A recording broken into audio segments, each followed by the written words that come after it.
அரசு சமூக நலத்துறை மூலம் மாற்றுத்திறனாளிகளுக்கு இலவச 3 சக்கர மோட்டார் வாகனம் வழங்கும் திட்டத்தின் கீழ் மணவெளி தொகுதியைச் சேர்ந்த 11 பயனாளிகளுக்கு 3 சக்கர வாகனம் வழங்கும் நிகழ்ச்சி சபாநாயகர் இல்லத்தில் நடைபெற்றது. இதில் சபாநாயகர் ஏம்பலம் செல்வம் கலந்து கொண்டு பயனாளிகளுக்கு விலையில்லா 3 சக்கர மோட்டார் வாகனங்களை வழங்கினார். மேலும் இந்த நிகழ்ச்சியில் சமூக நலத்துறை துணை இயக்குநர் ஆறுமுகம் மற்றும் அதிகாரிகள் மற்றும் முக்கிய பிரமுகர்கள், பாஜக மாநில விவசாய அணி தலைவர் ராமு, பாஜக பிரமுகர் ஞானசேகர், பொதுச் செயலாளர் சக்திபாலன், முன்னாள் தொகுதி தலைவர் லட்சுமிகாந்தன் உட்பட பலர் கலந்து கொண்டனர்.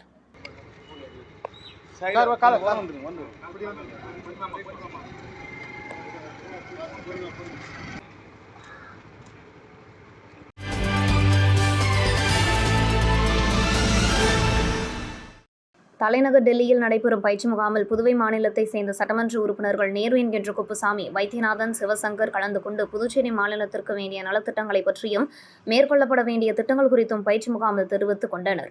மேலும் பயிற்சி முகாமில் மாநிலங்களின் சட்டமன்ற உறுப்பினர்களும் கலந்து கொண்டனர்.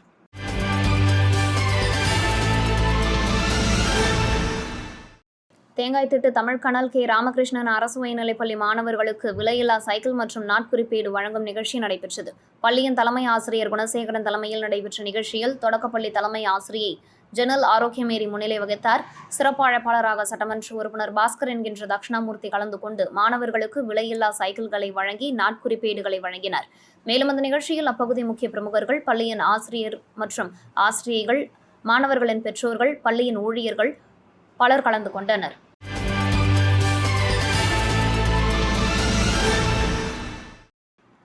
திருபுவனை கிராமத்தின் துப்புரவு பணியாளர் மூதாட்டி சில கடைகளில் அதிகாலையில் துப்புரவு பணி செய்வது வழக்கம். அவ்வாறு அதிகாலை 2 மணிக்கு கறிக்கடை ஒன்றில் துப்புரவு பணி செய்து கொண்டிருந்த போது போதையில் வந்த ஒருவர் மூதாட்டியை பாலியல் பலாத்காரம் செய்ய முயன்றார். அவர் எதிர்ப்பு தெரிவித்து கூச்சலிட்டவுடன் ஆத்திரமடைந்த அந்த ஆசாமி அருகில் கிடந்த மரக்கட்டை எடுத்து மூதாட்டியை தாறுமாறாக அடித்தார். இதில் படுகாயமடைந்த கஸ்தூரி ரத்த வெள்ளத்தில் மயங்கி விழுந்தார். அவரது அலறல் சத்தம் கேட்டு பக்கத்தில் இருந்தவர்கள் ஓடி வர குற்றவாளி அங்கிருந்து தப்பி ஓடினார். இத்தகவல் அறிந்த திருபுவனை போலீசார் விரைந்து வந்து மூதாட்டியை ஜிப்மர் மருத்துவமனையில் அனுமதித்து சிகிச்சைக்கு ஏற்பாடு செய்தனர். அதேவேளையில் அப்பகுதியில் கிடைத்த சிசிடிவி காட்சிகளை ஆய்வு செய்தபோது குறிப்பிட்ட அந்த நேரத்தில் ஒருவர் நடந்து செல்வது தெரிய வந்தது. இதனைத் தொடர்ந்து அவர் யாரென போலீசார் விசாரித்த போது அதே பகுதியை சேர்ந்த விவசாய கூலி தொழிலாளி கலியமூர்த்தி என்பது தெரிய வந்தது. அதிகாலை எழுந்து சென்ற அவர் மது குடித்துவிட்டு வீதியில் நடந்து வந்தபோது கறிக்கடையில் சுத்தம் செய்து கொண்டிருந்த மூதாட்டியை பலாத்காரம் செய்ய முயன்றது தெரிய வந்தது. இதனையடுத்து அவரை போலீசார் கைது செய்து காவல் நிலையத்தில் அழைத்து வந்து விசாரித்தனர். மேலும் அவரை சம்பவ இடத்துக்கு விசாரிக்க அழைத்து வந்தனர். அதே நேரத்தில் மூதாட்டிக்கு நேர்ந்த கொடுமையை கண்டித்து அப்பகுதியில் கடைகளை அடைத்து வியாபாரிகளும் பொதுமக்களும் அங்கு கூடியிருந்தனர். அப்பொழுது போலீசார் குற்றவாளியை அழைத்து வர அனைவரும் சேர்ந்து குற்றவாளியை தாக்க முயன்றனர். பொதுமக்கள் மத்தியில் குற்றவாளி சிக்கியதால் குற்றவாளியை காப்பாற்ற முடியாமல் போலீசார் திணறினர். அரை மணி நேர போராட்டத்துக்கு பிறகு குற்றவாளியை போலீசார் அங்கிருந்து பத்திரமாக மீட்டு சென்றனர். இதனால் திருபுவனை பகுதியில் பரபரப்பு காணப்பட்டது.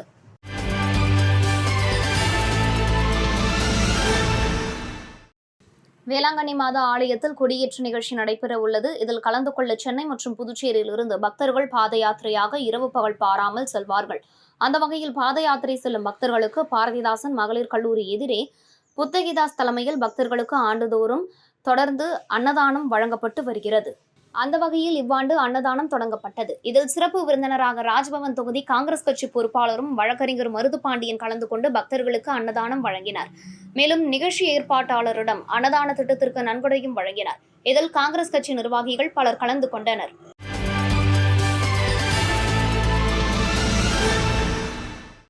லாஸ்பேட்டை பெத்துசெட்டிப்பேட்டை பகுதியில் பூஞ்சோலை மாரியம்மன் ஸ்ரீ பொன்னியம்மன் ஆலயம் உள்ளது. ஆலயம் பணிகள் நிறைவடைந்ததை அடுத்து கும்பாபிஷேக விழா நடைபெற்றது. முன்னதாக யாகசாலை பூஜைகள் நடைபெற்ற பின்பு புனித நீர் ஊர்வலமாக கொண்டு வரப்பட்டு கலசங்களுக்கு ஊற்றப்பட்டு கும்பாபிஷேக விழாவானது நடைபெற்றது. இந்த கும்பாபிஷேக விழாவில் முன்னாள் சபாநாயகர் சிவக்கொழுந்து உட்பட 1000க்கும் மேற்பட்ட பக்தர்கள் கலந்து கொண்டு சாமி தரிசனம் செய்தனர். தொடர்ந்து அம்மன் திருவீதி விழா நடைபெற்றது. இதில் சப்தகிரி குழும நிர்வாக இயக்குநர் VPS ரமேஷ்குமார் கலந்து கொண்டு அம்மனை வழிபட்டு திருவீதி விழாவை தொடங்கி வைத்தார். தொடர்ந்து இந்த சாமி வீதி விழாவில் கலந்து கொண்ட பக்த கோடிகளுக்கு பிரசாதத்தை வழங்கினர். இந்த விழாவிற்கான ஏற்பாடுகளை ஆலயத்தின் நிர்வாகிகள் செய்திருந்தனர்.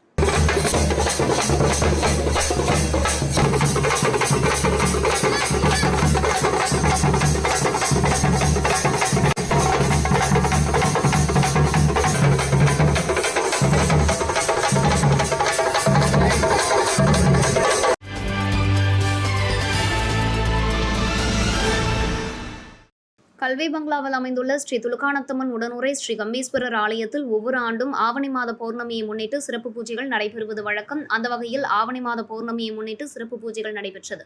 தொடர்ந்து அம்மன், சிவபெருமான் ஆகியோர் சிறப்பு அலங்காரத்தில் பக்தர்களுக்கு அருள் பாலித்தனர்.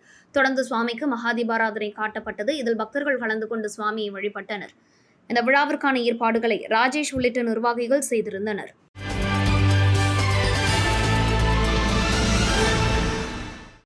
காரைக்கால் மாவட்டத்தில் மாவட்ட நிர்வாகம் சார்பில் மாவட்ட ஆட்சியர் திட்டத்தின் கீழ் கிராமப்புற மக்களை சந்தித்து ஆட்சியர் மணிகண்டன் குறைகளை கேட்டறிந்து வருகிறார். அந்த வகையில் மாவட்ட ஆட்சியர் மணிகண்டன் திருநள்ளாறு தொகுதியில் உள்ள கருக்கங்குடி கிராமத்தில் பொதுமக்களை சந்தித்த மாவட்ட ஆட்சியர் மணிகண்டன் அரசு அதிகாரிகளுடன் இணைந்து குறைகளை கேட்டறிந்தார். இதில் பொதுமக்கள் தங்களது பகுதியில் புதிய சாலை அமைக்க வேண்டும், சாலையில் மின்விளக்கு அமைக்க வேண்டும், கால்வாய்களை சுத்தம் செய்து கொசுக்களை ஒழிக்க நடவடிக்கை எடுக்க வேண்டும் உள்ளிட்ட பல்வேறு பிரச்சினைகளை புகாராக மாவட்ட ஆட்சியரிடம் மனு அளித்தனர். அதற்கு மாவட்ட ஆட்சியர் உரிய நடவடிக்கை எடுப்பதாக உறுதியளித்தார். இதனையடுத்து குறைதீர்ப்பு முகாமுக்கு வருகை தந்திருந்த பொதுமக்களை மாவட்ட நிர்வாகம் சார்பில் மதிய உணவு ஏற்பாடு செய்யப்பட்டிருந்தது. அப்பொழுது மாவட்ட ஆட்சியர் மணிகண்டன் மக்களோடு இணைந்து மதிய உணவை சாப்பிட்டார். இந்த நிலையில் மாவட்ட ஆட்சியர் பொதுமக்களோடு இணைந்து மதிய உணவை சாப்பிட்டதை கண்ட பொதுமக்கள் வியப்பாக பார்த்து சென்றனர்.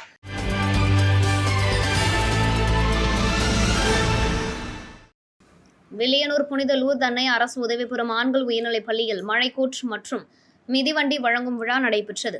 இவ்விழாவிற்கு சட்டமன்ற உறுப்பினர் மற்றும் சட்டமன்ற எதிர்க்கட்சித் தலைவருமான சிவா தலைமை தாங்கினார். வில்லியனூர் புனித லூர்து அன்னை திருத்தலத்தின் பங்கு தந்தை மறைத்திரு ஆல்பர்ட், வில்லியனூர் அன்னை குரூப்ஸ் அன்பு, சன் குமாரவேல் ஆகியோர் இந்த நிகழ்ச்சியில் கலந்து கொண்டனர். புனித லூர்து அன்னை அரசு உதவி பெறும் ஆண்கள் உயர்நிலைப் பள்ளியின் தாளாளர் மற்றும் தலைமை ஆசிரியர் அருட்தந்தை ஆல்வின் அன்பரசு வருகையை ஏற்று அச்சமயம் மாணவர்களுக்கு இலவச மழைக்கூட் மற்றும் மிதிவண்டிகள் சட்டமன்ற எதிர்க்கட்சித் தலைவர் சிவா வழங்கினார். இந்த நிகழ்ச்சியை உடற்கல்வி ஆசிரியர் ஆரோக்கிய ஜேம்சன் ஒருங்கிணைந்திருந்தார். நிகழ்ச்சியில் திமுக நிர்வாகிகள், பள்ளி மாணவர்கள், ஆசிரியர்கள் கலந்து கொண்டனர்.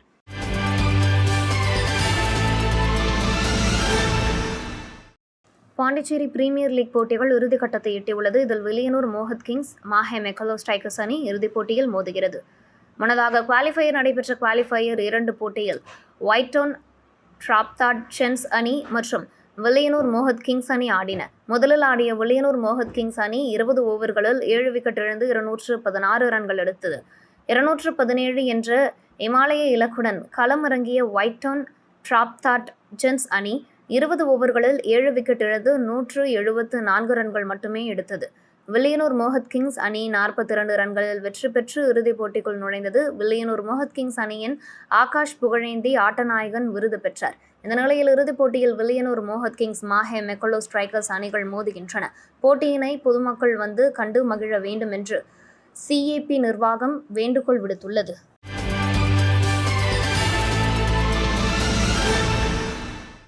கரிக்கலாம்பாக்கம் அருணை ஆங்கில மேல்நிலைப் பள்ளியில் சுதந்திர தினத்தை முன்னிட்டு கொடியேற்றி மாணவர்களுக்கு இனிப்புகள் வழங்கி மாணவர்களை ஊக்குவிக்கும் வகையில் பேச்சுப் போட்டி, நாடகப் போட்டி, பாட்டுப் போட்டி உள்ளிட்ட போட்டிகள் நடத்தப்பட்டன. அதில் வெற்றி பெற்ற மாணவர்களுக்கு பரிசுகள் வழங்கும் நிகழ்ச்சி பள்ளி வளாகத்தில் நடைபெற்றது. பள்ளியின் முதல்வர் சந்தானம் கலந்து கொண்டு போட்டிகளில் பங்கேற்ற மாணவர்களுக்கு சான்றிதழ்களையும் பரிசையும் வழங்கி பாராட்டி வாழ்த்துரை வழங்கினார். இந்த போட்டிகளுக்கான ஏற்பாடுகளை துணை முதல்வர் கலைவேந்தன், மேலாளர் தமிழ் சந்தானம் மற்றும் ஆசிரியர்கள் செய்திருந்தனர்.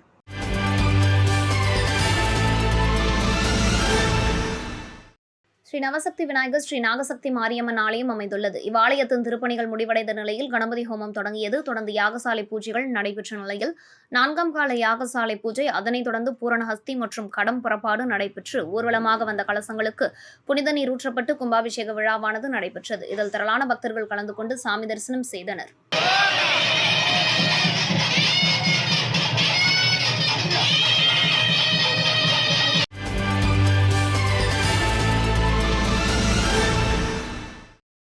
வேளாங்கண்ணி மாதா ஆலயத்தில் கொடியேற்ற விழா நடைபெறும். இதில் நாடு முழுவதிலும் இருந்து லட்சக்கணக்கான பக்தர்கள் கலந்து கொண்டு பிரார்த்தனை செய்வார்கள்.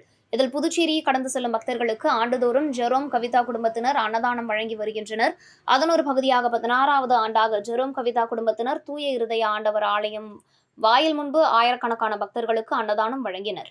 இதில் சிறப்பு விருந்தினராக அரசு கொறடா ஆறுமுகம், அதிமுக மாநில செயலாளர் அன்பழகன் ஆகியோர் கலந்து கொண்டு உணவு வழங்கி தொடங்கி வைத்தனர். மேலும் நிகழ்ச்சிக்கான ஏற்பாடுகளை ஜெரோம் கவிதா குடும்பத்தினர் செய்திருந்தனர். அதனைத் தொடர்ந்து திரைப்பட பின்னணி பாடகர் கானா சுதாகர் இசை கச்சேரியும் நடைபெற்றது.